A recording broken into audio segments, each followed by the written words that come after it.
Yeah, want to give a shout out to all people out there. Make some noise to Lucro and Screaming Brain. They got 10,000 minutes of interesting topics. Hello and welcome back. Did you want to take this one today? I don't care. Alright, well. That was kind of a yawn. And now we're having a weird start up here. Alright, so we're back, and this is episode 13 of Lucro and the Screaming Brain. I am Frank Dion, the Screaming Brain, with my partner Riley Cole as Lucro. And we are back to bring you more adventures and mindfucks and just general knowledge and talking. Mostly knowledge and talking. I don't do mindfucks. You should. They're fun. Nothing like getting a hold of a good mind and just jamming it in and going at it over and over and over. Deep penetrating those membranes and yeah. Alright, well, let's do a little quick catch up. How are things since last week? Pretty good. I'm still waiting on my cords for my Wii U and my Dreamcast to get in the mail.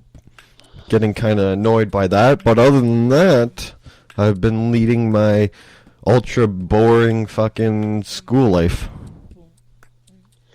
Boring? Come on, man. It's something you're learning to love. Yeah, but it's boring to talk about. I mean, the most interesting thing I can say is every Tuesday, starting with this Tuesday coming up, we're going to be playing vintage video games for class. What counts as vintage? Like the original consoles, Atari, and all those. Neat. Yeah, NES. I think we have a Commodore 64. So yeah, that'll be interesting. I'll talk about that maybe next week. Cool. Yeah. How's your week in good old Alberta? You know what? Only real change right now is the weather. And you know how that's been just hot, cold. There's some sun, there's some snow. It's Alberta weather. Yeah. In terms of anything new, God. I saw Winter Soldier. Oh yeah. Yeah. Cool. So, you want to talk about that, or? Yeah, sure. Let's hear a little. All right. Well, ladies and gentlemen, I saw Winter Soldier. That's Captain America 2. For those who don't know, and to take it further, for those who have no freaking clue what I'm talking about, there's a movie property called Marvel. We get a character called Captain America. And apparently he's fighting the Winter Soldier. No, but actually, I will start this review off by saying, easily Marvel's best movie. Yeah, really. Yeah, like up until now, I thought Iron Man was the only really good movie. So, you have all the other films were good, decent, but nothing was really like, great. Nothing really challenged the character, gave you some emotional growth, or spoke about, just about the geopolitical nature of now. They weren't a representation of our society. This one does it, and I like it. It's like after the events of the Avengers, yeah, SHIELD sort of creates like this preemptive strike on what they consider terrorists. Like superhero terrorists? No, just regular terrorists. Oh, okay. It opens up and we're watching Captain America take down this kind of terrorist vessel.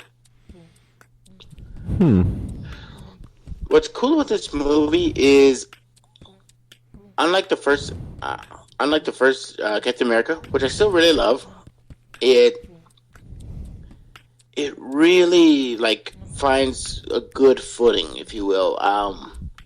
It's not so much a superhero film where they're fighting like what would be it'd be like super villains. They're fighting villains, and there is occasional super villain, but nothing like you'd see. Like there was no Red Skull, which is sad, but it happens. Yeah. It's more of a spy thriller, and it's so well done. The only gripes I would have is I miss the comedy, but it's so engaging you don't really miss it that much. And the action, I fucking hate when action's terribly shot. Where there's like a cut and then they're trying to do a spin, but they're shaky about it, so... Yeah. Well, that's an actual technique behind that.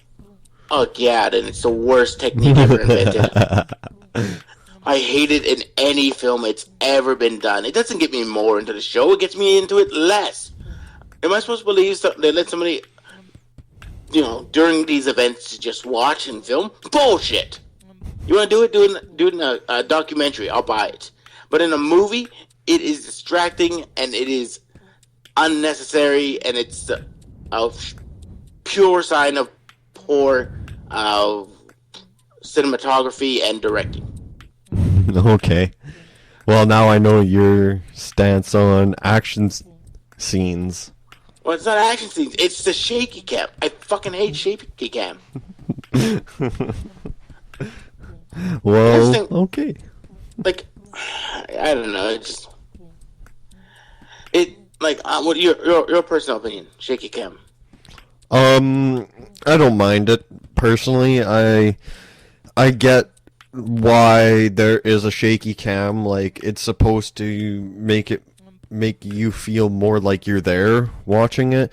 And has it ever done that to you though? I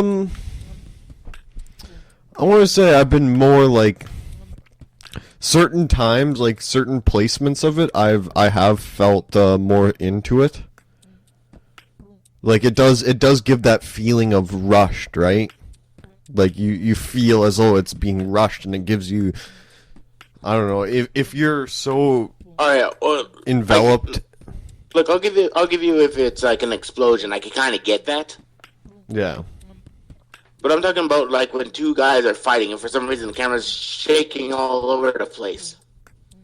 Yeah, well, I mean, like, it's definitely used way too much, but I do see the point of it, because, like, I'm one of those people who, when I watch certain movies, like, I get enveloped by it, and I totally forget I'm fucking watching a movie. I'm watching something on a TV screen. So the shakiness, like, when I'm in that kind of mood or state or whatever, I don't see it as a shaky cam. I see it as more of a, oh my god, what's going on? Shit's getting real. Oh god. Well, I guess that's where we differ. When that ever happens to me, an explosion or like say a car crashes, I don't find it very useful. I don't find it very good. I think it's just poorly shot. I think it's a way to hide costs, which is always ridiculous to me, because you got $250 million to make a fucking movie, and you can't make it good. You can't design great shots just for the sake of like doing the great shot. You got to shaky cam it up and be like, well, we gave $50 million to the actor, so shake up that camera.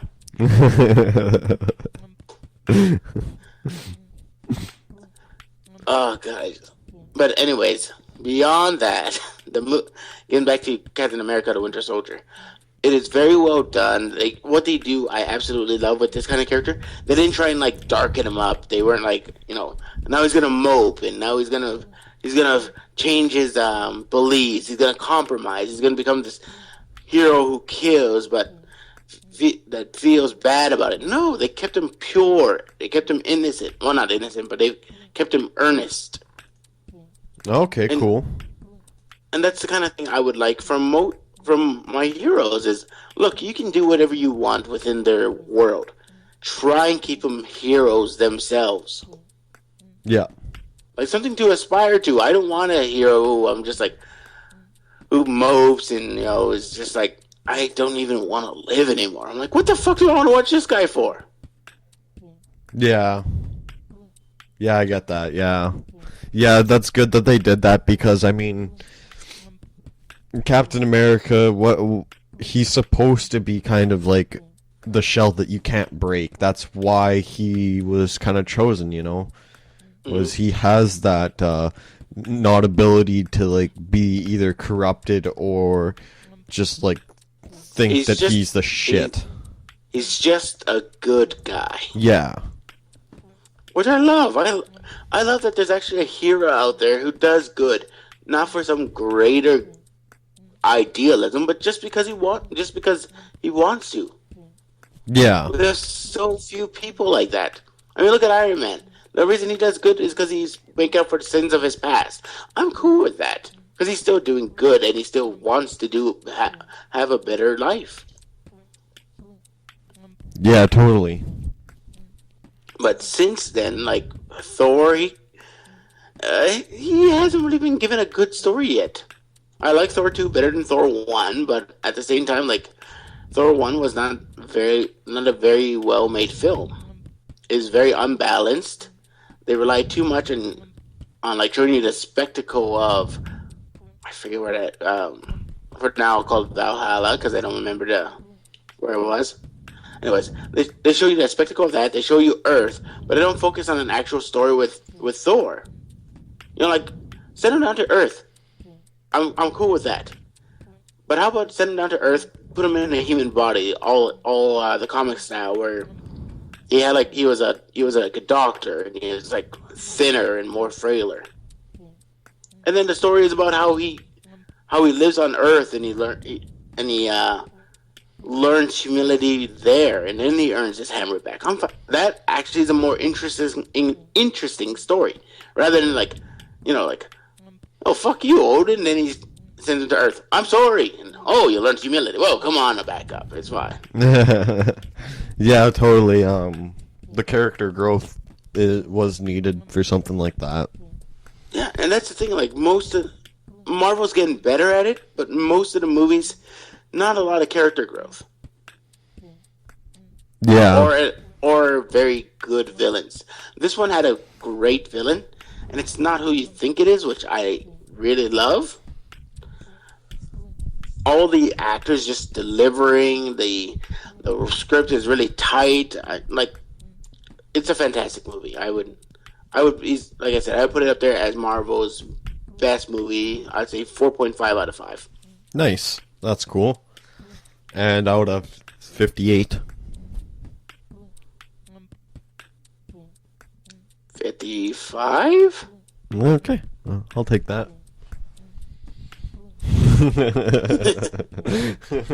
Awesome. How about you? Anything new on your end?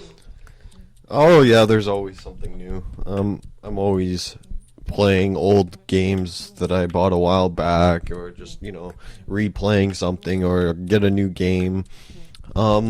Lately I've been playing a couple games. Yeah. Plague Inc. is one of them. Cool. What's that about? It's basically you start off with like a small bacteria virus, or something along those lines.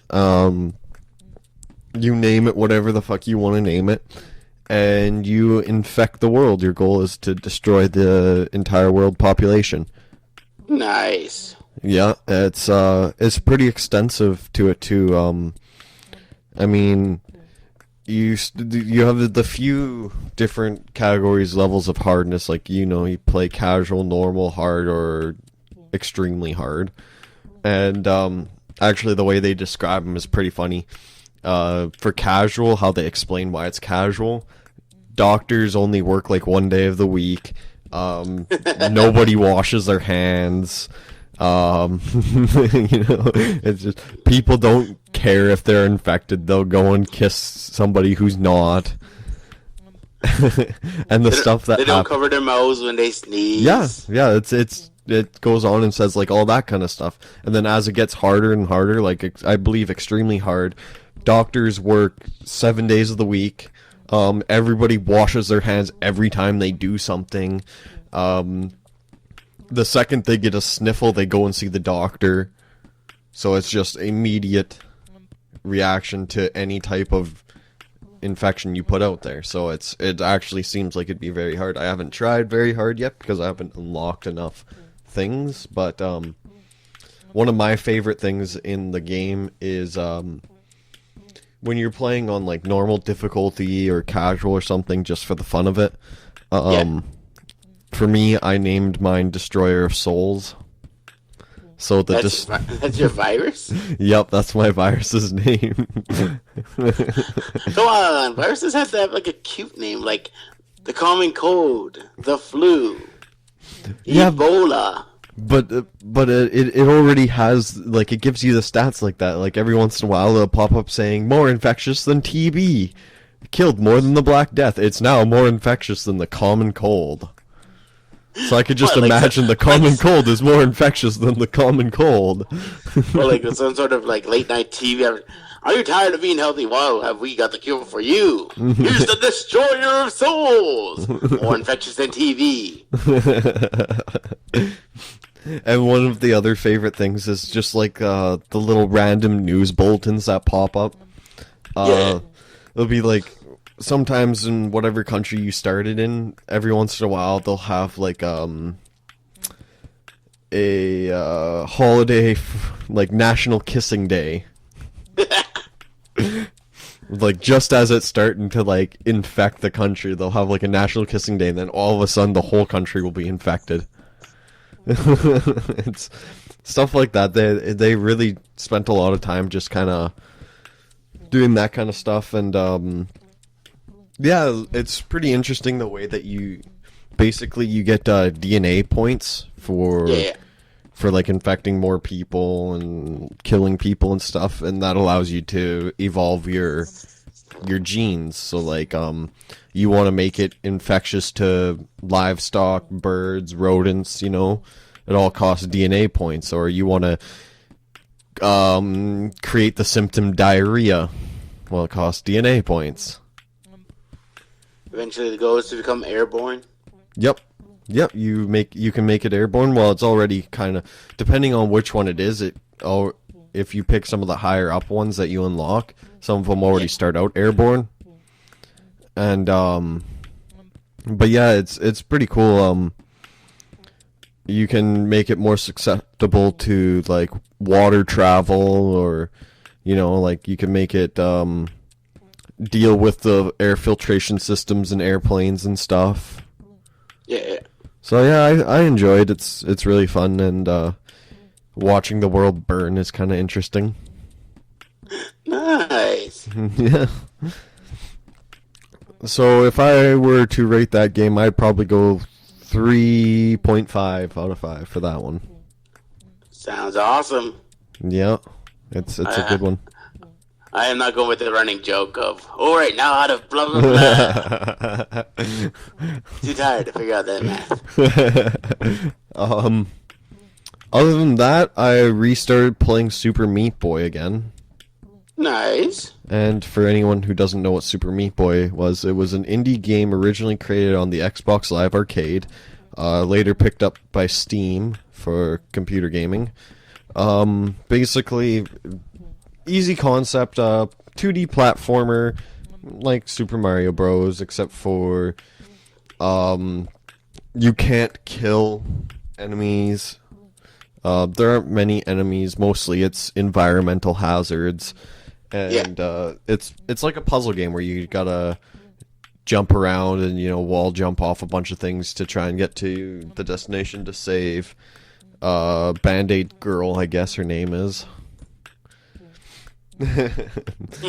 Because the plot, it's like the real simple plot. You got your boy who has no flesh, and that's Meat Boy. That's who you are. And of course, your girlfriend is covered in Band-Aids. You know, perfect match. She'll patch him up. She'll make him whole again. The evil villain in the game is it's a fetus with a top hat, and That's awesome. he's in like one of those like those Futurama things that they put the heads in. Yeah, like He's kind of like in one of those, and he's got like an Agnew body, like Vice President Agnew. Yeah. Yeah, he's kind of got like a body like that. Yeah, so he's constantly stealing Miss Band-Aid or whatever, and beating the crap out of her. And yeah, it's a cute little story. It's hilarious.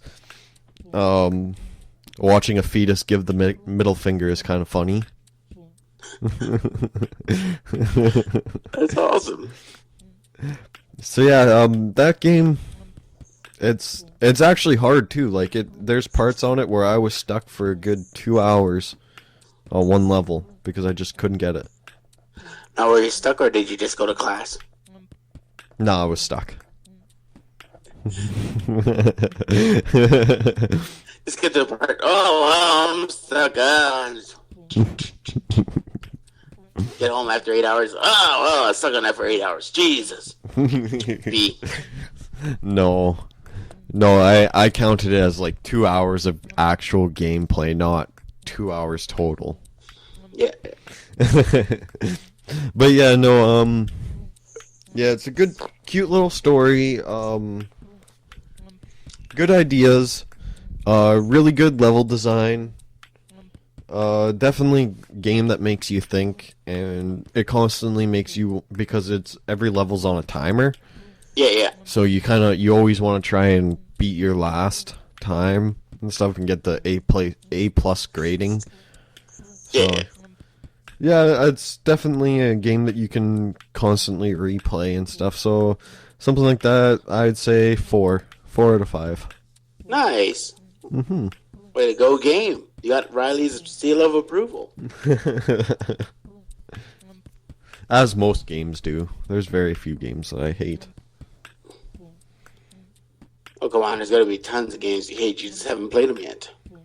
That's true. Like E.T. for the Atari. What a god-awful game. The legendary bad game. Yep. You know how much that game's worth now? Nothing. You're quite the opposite, actually. If you have E.T. for the Atari with the case it came in and the game manual, it's $14,000. Well, I guess people are just paying for crap. It's why it's that much though is because the game is nowhere anymore, because it's such a bad game that it filled up like they had to create separate landfills just for the game. And everybody threw it out, minus maybe a handful of people. So there's only a handful of copies of E.T. left on this planet. I disagree. There's tons of copies. Haven't you ever seen that music video? They Which went one? to the desert and found them all. What? Yeah, there's a music video. I forget what the hell it's called, but the entire plot of the music video is they go to the desert, find out where they buried all the ET games, and dig them up. What music video is this? If I knew the title, I would have just said the title. Well, get some facts straight here. Figure this shit out. I don't believe you. Wow. Good to know Good to know if I ever need to tell you about something, you'll be like, I don't believe you. Fuck you, Frankie. Die. Well, I don't think I would take it so far as killing you. I might disown you, but You'd be Scar from Lion King. Long live the king.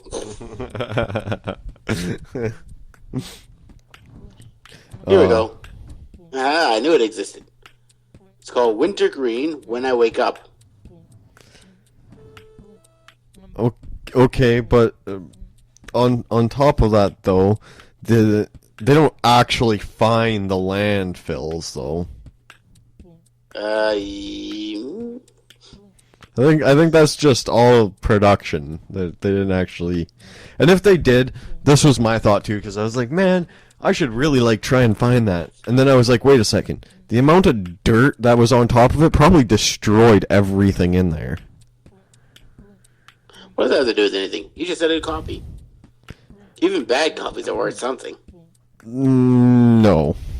I mean, there's like maybe $20, maybe. Yeah, so there's 100 copies there, at the very least. Yeah, but how many people are you gonna find that want a not playable version of the world's shittiest game? You already have the world's shittiest game. Why would you want an unplayable version of it? So you don't have to subject yourself to that horribleness. So you're gonna pay $20 just so that you can look at the horribleness, but not have to subject yourself to it? Hey, people paying $14,000 to say that they're one of the few in the world that still have a working good copy with everything included. No, they're just all they're doing is getting it so they can be like, I'm never gonna play that, but look what I got. Ho ho ho ho. Yeah. It's like it's the equivalent of buying a nuclear bomb. Except for some people want to use it. in the corner, and you're just like, I never planned to play that, but I got it. Yeah. Don't fuck with me. I kill you. You don't think America doesn't have it in them to like set one off? Oh no, they have it in them. However, like most of the nuclear bombs that are around the world, it's kind of a for show thing. Yeah.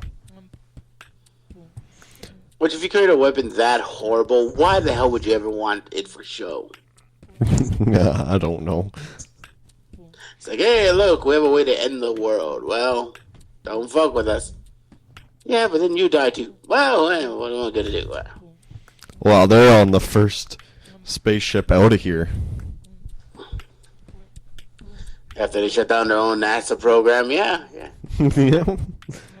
Well, they are actually, they're still going through with the repopulation for Mars.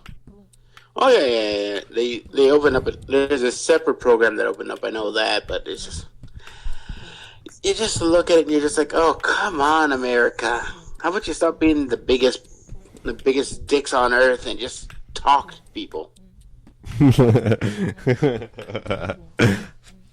Well, one thing I do find interesting is I do think it would be kind of interesting to see like how this all plays out for the repopulation of Mars, because my parents know a few people who actually live on Mars and have populated it.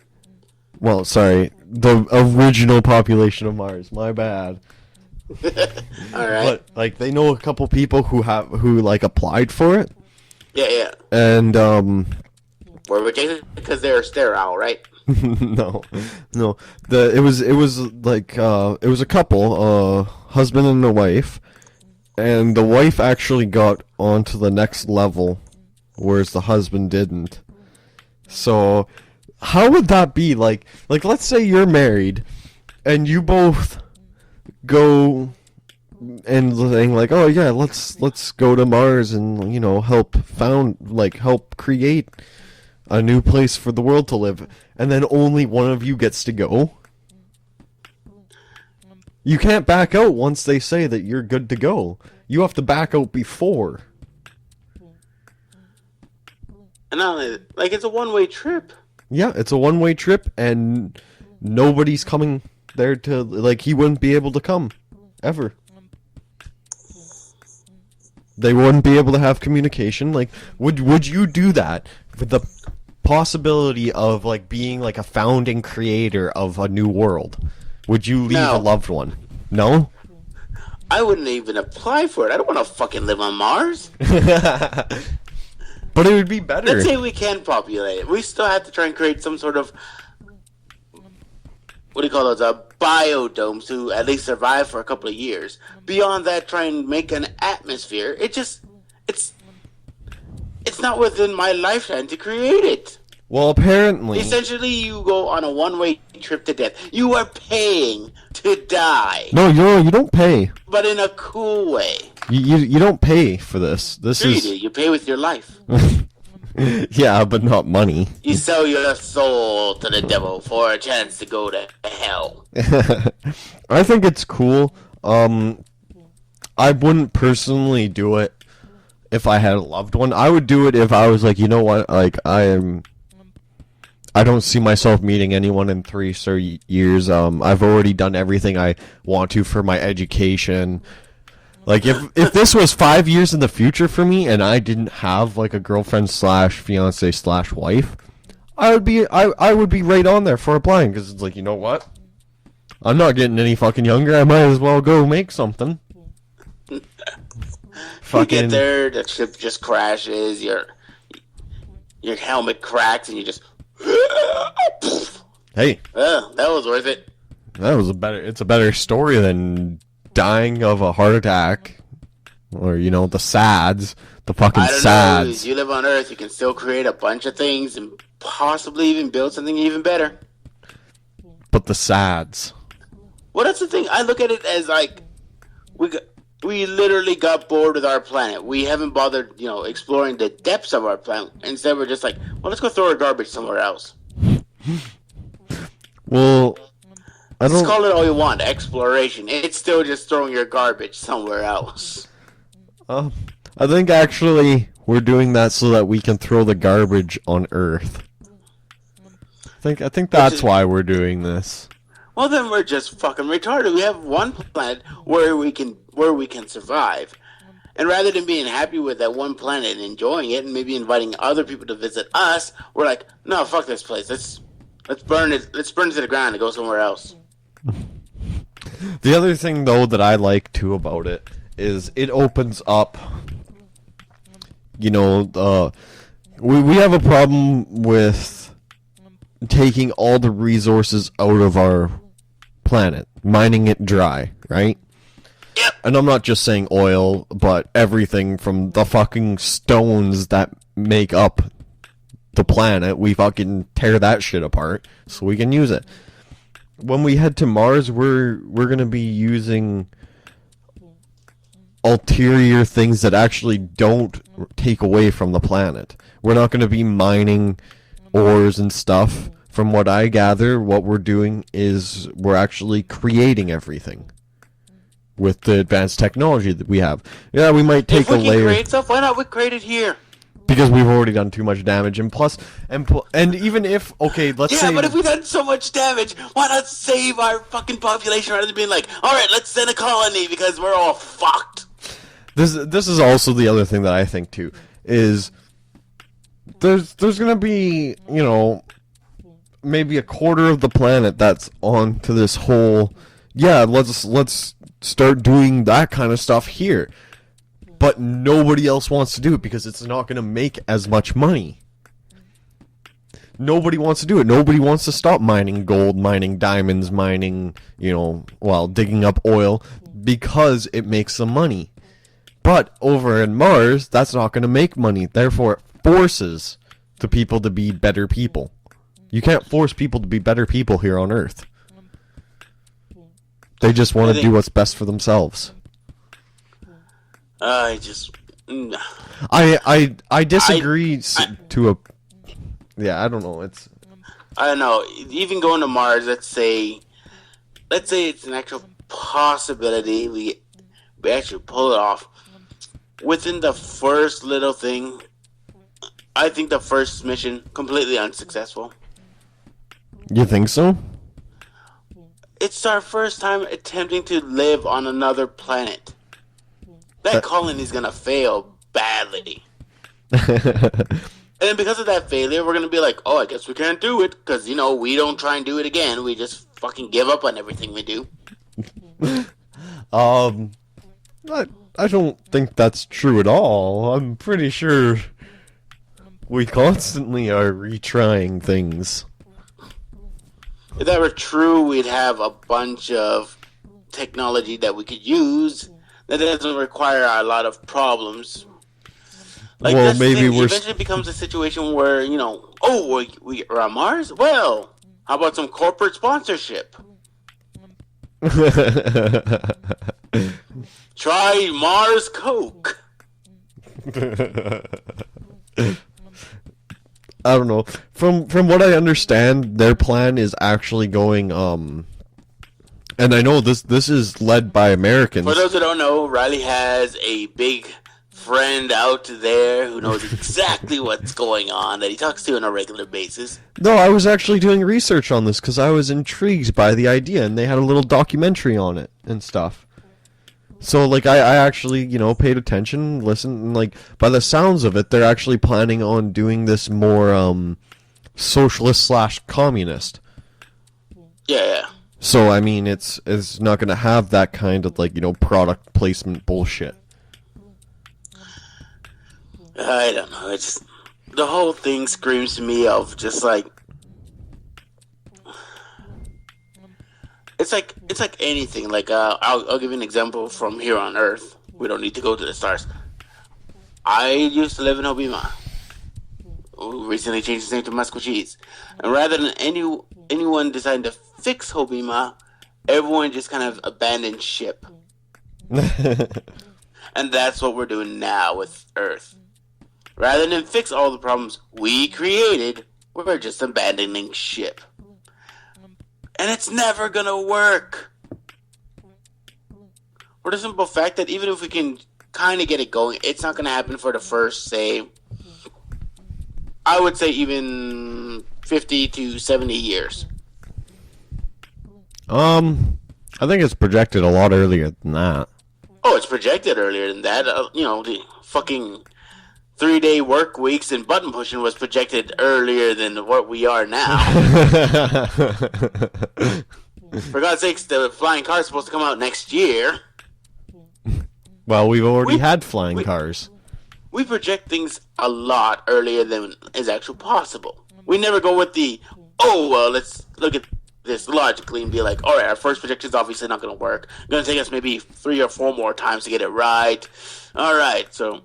And that's the thing, like, I think the first time we go there, it's going to be a huge, massive failure. It's going to take forever to get enough people to agree to go and die again on Mars.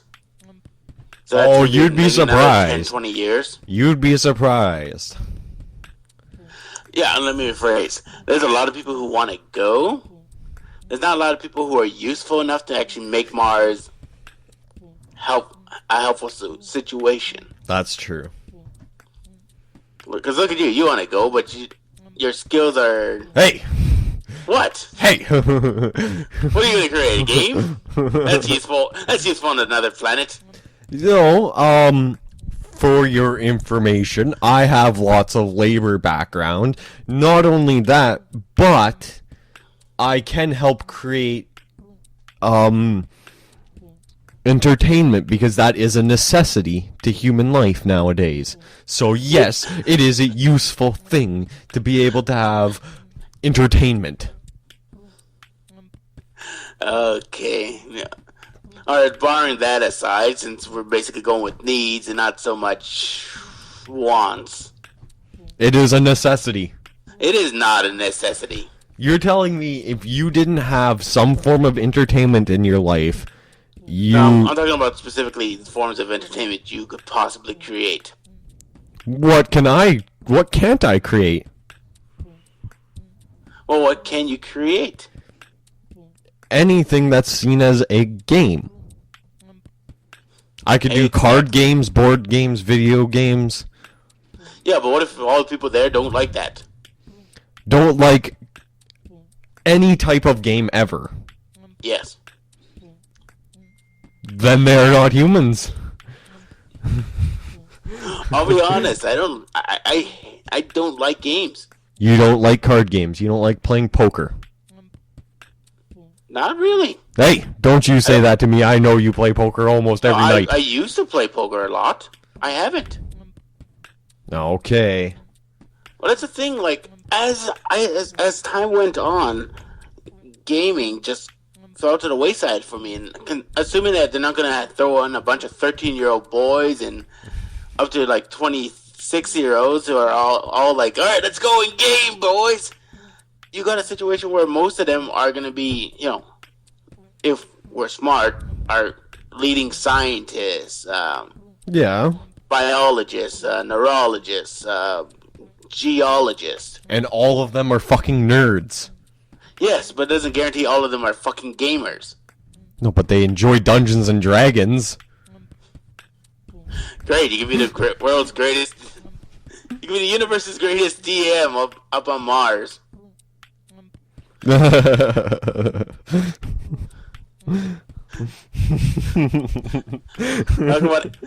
I'm sorry, man. Like, if we're talking about like colonizing a planet, you would be the team I would send up after we actually got it done. Except for the labor use that I have. Oh, look at you! You're like me. You have labor use, but you don't have enough. We gotta send like huge bulking guys to be labor use. Guys who are playing football right now who are like 7 feet tall. Yeah, but you can't muscles send the size athletes. of our chests. You're not allowed to send the athletes up though, because they gotta make their millions down on Earth. I'm gonna say it, man. If I'm using labor, I ain't using you. I ain't even using me. I'm not that. I don't look like I'm that strong. But it's not about looks, Frank. It's not about looks. It's about what you can do. And on and Mars, what we can do comparatively is not. everything's lighter on Mars. Yeah, that's fine and all, but at the same time, like, I'm sorry if I have to choose between us and say like, I don't know, Ethan, our coworker, I would choose him. I get a bunch of guys who look like him. No. You don't get to do that. No, we're not gonna have those childish arguments. Logically, all right. No. But as far as I go, logic dictates I would choose somebody slightly bigger than me or Riley to help colonize a planet. And honestly, all right, we'll leave this with the audience if they decide to comment. Which they haven't been. And I'm fine with that, whatever. Eventually the show's just going to be for us, so whatever. But if you are out there and you want to comment, if we're sending up people on the mission to colonize a planet, do we send a video game designer? Not just video games, game designer. Fine. Do we send up a game designer? Considering that we could do his job by just setting up a pack of cards, a checkerboard, some pieces. Most of the games are already out there. What are you going to design?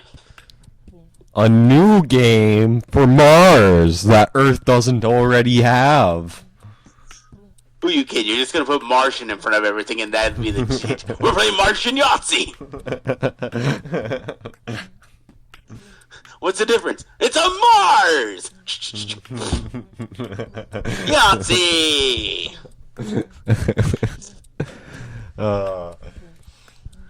No, yeah, I still think it'd be cool. Oh, it'd be cool, but at the same time, like, I'm just talking practicality here. Practicality and cool are one and the same. They are not. It's practical to have a cup of glass. It's not cool.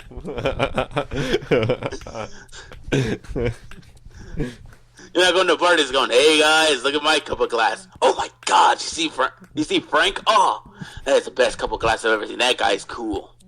Here I bought a styrofoam cup. I am not even using a cup. I'm using the can it came in. Lame. See? Two and the same.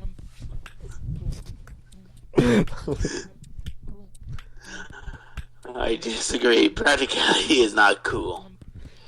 In fact, most of our society functions on the idea that impracticality is cool. You're not cool because you own a car that will get you from A to B. You're cool because you own a Ferrari that can go up to 200 miles per hour, even though no one needs to travel that speed unless you're in a race. What if they're in a race? With the clock to get to work on time. Then it's now practical. It is right. Again, then, fine. It's not practical, and it does prove my point. No, it is practical. Is cool. A Ferrari is practical. Functions on the idea that impracticality is what's cool. Stuff you don't need makes you cool. You don't need those $200 shades. You're cool. You don't need that extra liver. You're cool. As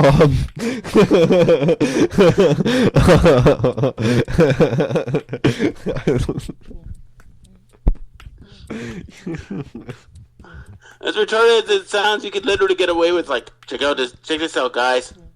Human head. Why do you have that? Oh. Do you need it? Nope. Dude, that guy's cool.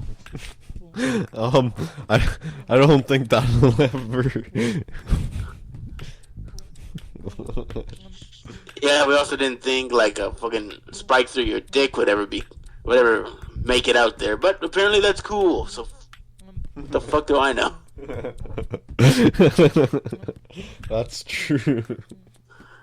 Like, it just seems like the more impractical you are about your life, the cooler you are. And I just look at something like a Wolf of Wall Street, or even Scarface. They're considered some of the coolest characters on the planet. Their lives are extremely impractical. He makes $52 million a year, and instead of spending it on something that would be useful for, say, our planet, or even himself, or even research, he spends it on, mansions and, like, Ferraris and fucking $3,000 suits, $26,000 meals. That's all impractical and unnecessary. And so now he's cool. Fuck him. And don't forget the hookers. Exactly. And the blow. He had a supermodel wife. He still needs hookers. And cocaine. I just don't. The impracticalness that's why I can never be cool. I'm too practical. But sometimes cool can be found in practicality. I'll give you that. After you're sitting there and you save somebody's life, you're considered mildly cool. The ambulance is considered cool.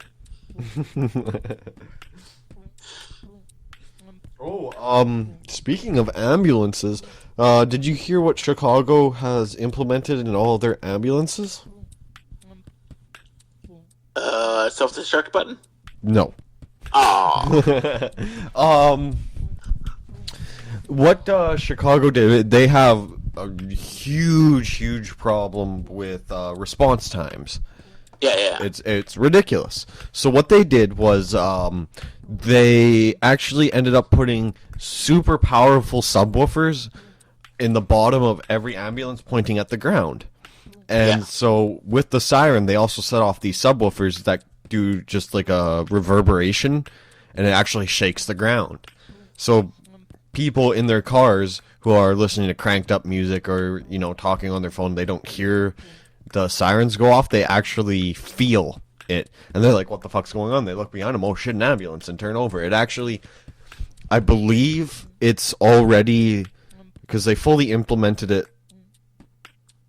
last year, and they have, I believe they have their response times with this new idea. Yeah. So yeah, I thought that was actually really cool. And it's practical. And next on the list, spinners and hydraulics. It's practical and it's cool. I wouldn't say it's practical. Really? Because it have the time of response times to emergencies, saving people's lives. That is practicality. Alright, fine. It's practical, but I don't consider it cool then. Really? You don't consider the technology and the thought process of putting a giant-ass, 4,800 subwoofer underneath every ambulance cool? Not really. I think that's awesome. But what do I know? I'm just a game designer. Exactly. Unnecessary to the entire public. You're impractical and thus cool. Say what you want. I think games, video games, and all of that are essential. Just like movies and books are essential. Where would you be without movies? Outside, doing something with my life. Exactly. And nobody wants that. That's the thing. It's not. I have to, like, just looking at that. Essential.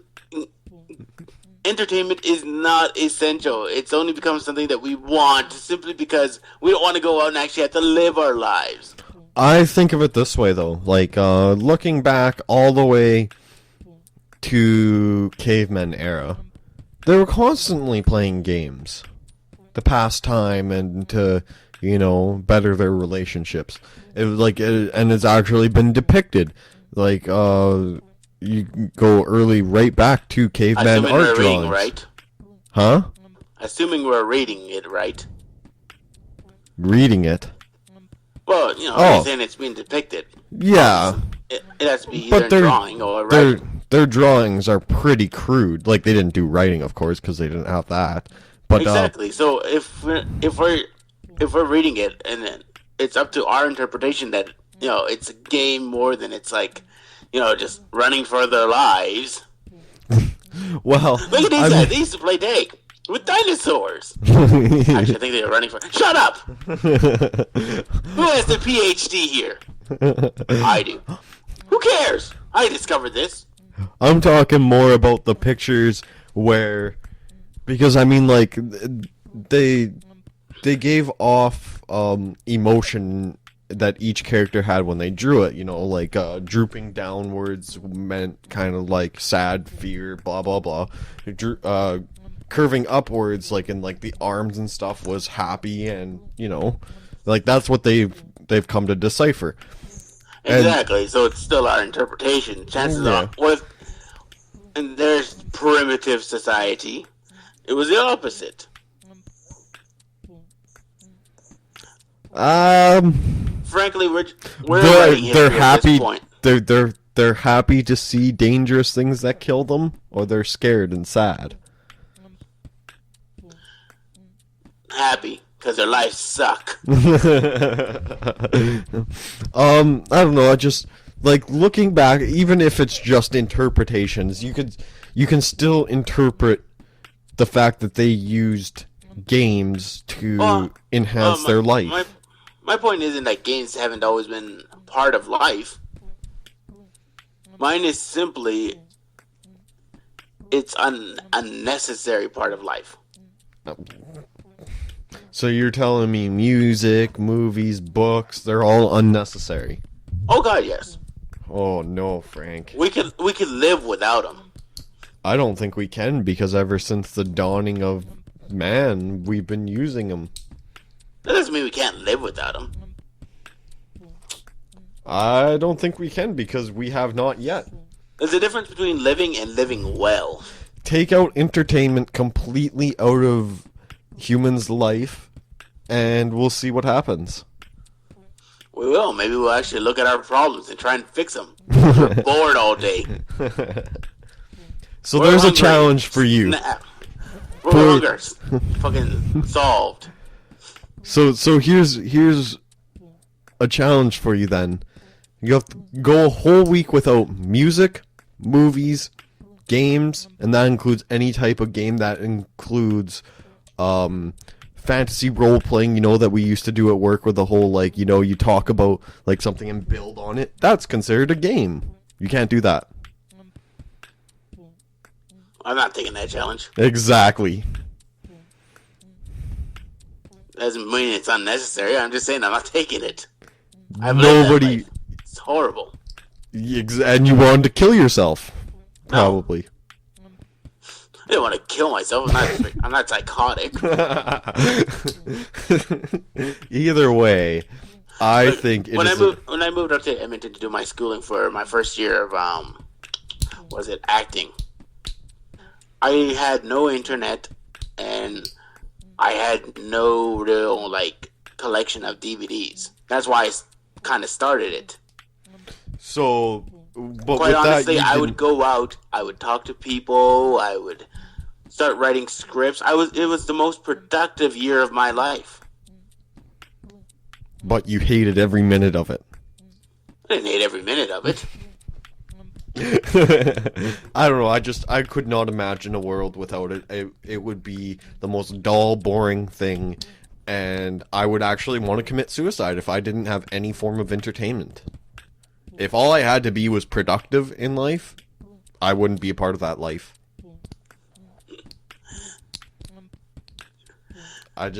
Yeah. Alright, well, there you go, 2 separate reactions to the destruction of gaming and entertainment. Apparently I would go on, Riley's like, fuck this shit. Woo! And I would make sure it was a cartoon splat, too. A Wile E. Coyote death. Yep. The coolest of all deaths. I'd have a little sign and everything. Yes. That actually is one of the things I would love to do with my body when I die. Take my body, prop it up, and then just throw an anvil off a building.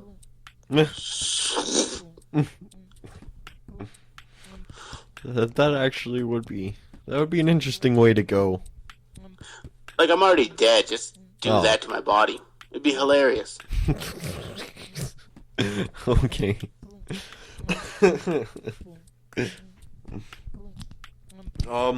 So, just so you know, we're coming up to 50 some odd minutes here.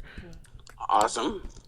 So if you want to kick us off on the adventures of...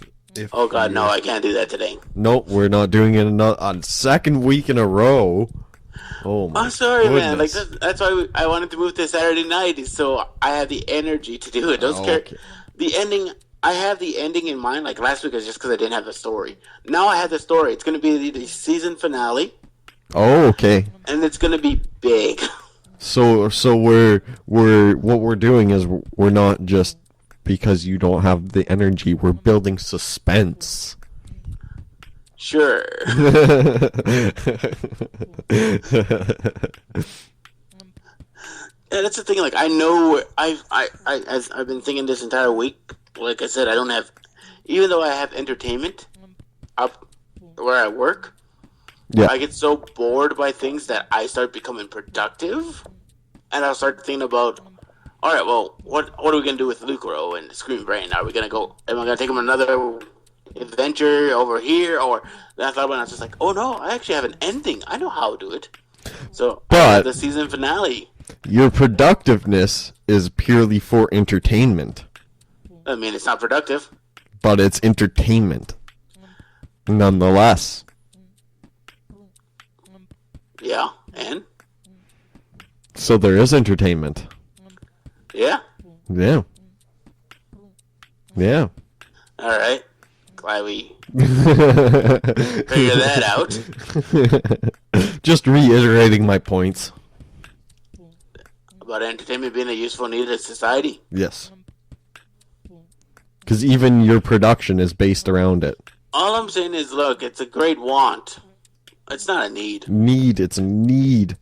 It's not a need. We have very few needs. It's actually considered in the pyramid of basic needs. Entertainment is on that list. Look, we edited that pyramid a lot of times. We No. just want to throw shit at it. I mean, that's fine. But No, it's only like 8 things. There's only like 8 things. There's shelter, food, water, security. see, that's a psychological need. It's not a physical need. I'm going physical needs. Yeah, but a psychological need is still a need nonetheless. Like these are the basic needs that you need as a human to live. Yeah, but that's the thing. I don't consider our psychological needs a need. I consider them wants. Really? So you're saying that you would be able to live if you had no sense of security. If you had no sense... I don't have a sense of security. I don't feel secure anywhere. Then how do you sleep at night? Frightened. Okay. I'm actually a ball of neurosis. Like, I can't, like, every night, I constantly look at my door and go, and wonder if, like, there's gonna be a giant man with a hook ready to kill me in any second. I lock my door 3 or 4 times a day. When I'm working up in Carousel, I actually worry that something's gonna come up and kill me. Oh no, Frank. See, that's not living. That's I not don't live in fear of it. I just That I is just have no fear. security of it. That is living in fear. You are constantly in fear of dying. Yeah. That is living in fear. That is the definition of living in fear. And living in fear is not living at all. I would disagree. Have you not watched The Croods? Yeah, I still go out every day. It's not, you can live with fear. It's called bravery, my friend. No, bravery is the lack of fear. No. Bravery is doing something in spite of fear. So then what's the lack of fear? It's a lack of fear. Okay. I don't think there's an actual thing for it. It's not. That's the thing. Like, there are people who don't feel things like the same way other people feel things, and so like, there's a difference. Like, say if it's like me or you. Like, I'm sure you don't have the same fears, so walking out your door isn't too big of a deal. Or let me rephrase: going to sleep isn't too big of a deal for you. Wait for your response. Oh, what? Now? Who? What? Going to sleep? Yeah, no, I love sleep. Exactly. Going to bed for me occasionally is a big deal because I have nights where I just kind of look at the door. I'll look outside. I'm extremely paranoid. It's what keeps me sharp. It's why I study people and determine if they're a threat to me or not. So apparently, a lack of fear is known as either psychopathy or antisocial personality disorder. Ah, see?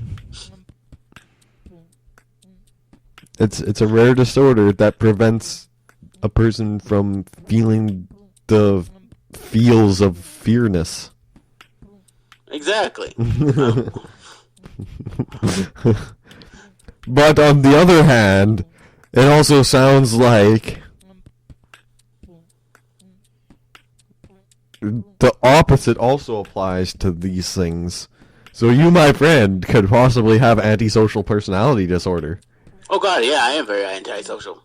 Well, You've how about seen that? how many friends I actually have. I have a very tight-knit group that I actually trust not to kill me. I can talk to everyone. I can lower defenses of people, but by no means do I ever want to hang out with a lot of people. Like at work, I think I'm fairly well liked. I don't like anyone. There's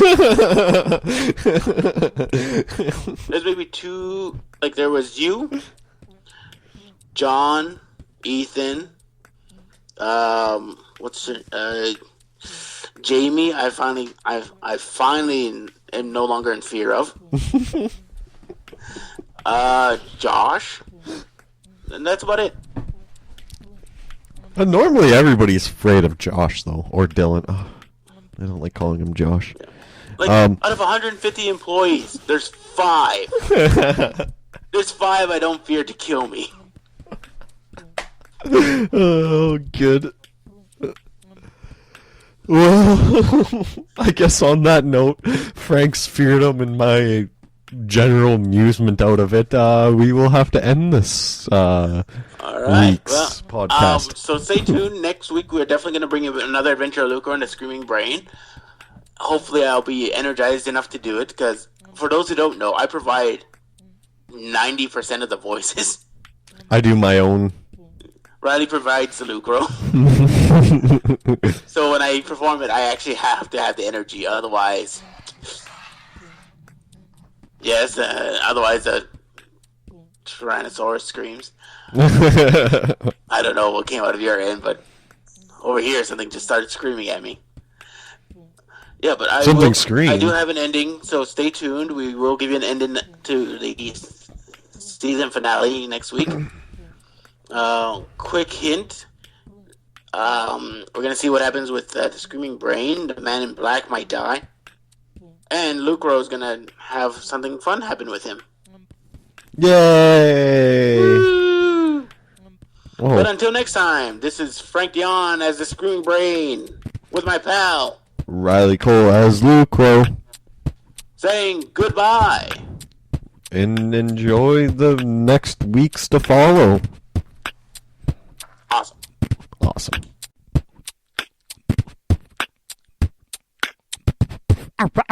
So that's Lucro and Screaming Brain for tonight. You heard it here first, folks. If you have any requests to discuss for Lucro and Screaming Brain, post your comments below and we're gonna hit you back. See ya!